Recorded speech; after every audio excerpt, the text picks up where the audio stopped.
వికారాబాద్ జిల్లా కొడంగల్ బస్టాండ్ను Telangana RTC MD Y Nagireddy పరిశీలించారు. కొడంగల్ అభివృద్ధిలో భాగంగా బస్టాండ్ ఆవరణలో పార్కు చూశారు. ప్రయాణికులు ఎదుర్కొంటున్న సమస్యలను అడిగి తెలుసుకున్నారు. పాత బస్టాండ్ స్థానంలో కొత్త బస్టాండ్, షాపింగ్ కాంప్లెక్స్ ఏర్పాటు చేస్తామని తెలిపారు. కార్యక్రమంలో ఆర్టీసీకి సంబంధిత అధికారులు, కడా special officer Venkatreddy, municipal chairman Nandaram Prashant తదితరులు పాల్గొన్నారు.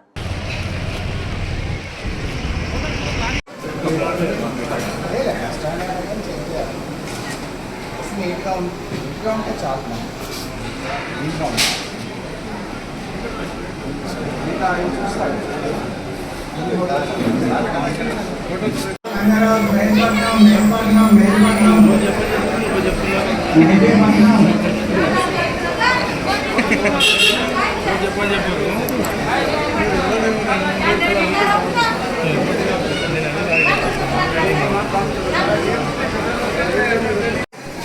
స్టేషన్ కాంప్లెక్స్ పడతాము. ఆ స్టేషన్ కాంప్లెక్స్ ప్రజలకి అన్ని బస్సుకు వచ్చేటటువంటి వాళ్ళందరికీ కూడా అన్ని అమ్యూనిటీస్ ఉంటాయి. దాంతోపాటు ఈ ఏరియాలో మంచి డెవలప్మెంట్ చూపించే దానికోసం షాపింగ్ కాంప్లెక్స్ కూడా ఆర్టీసీకి వెళ్ళి వస్తుందా?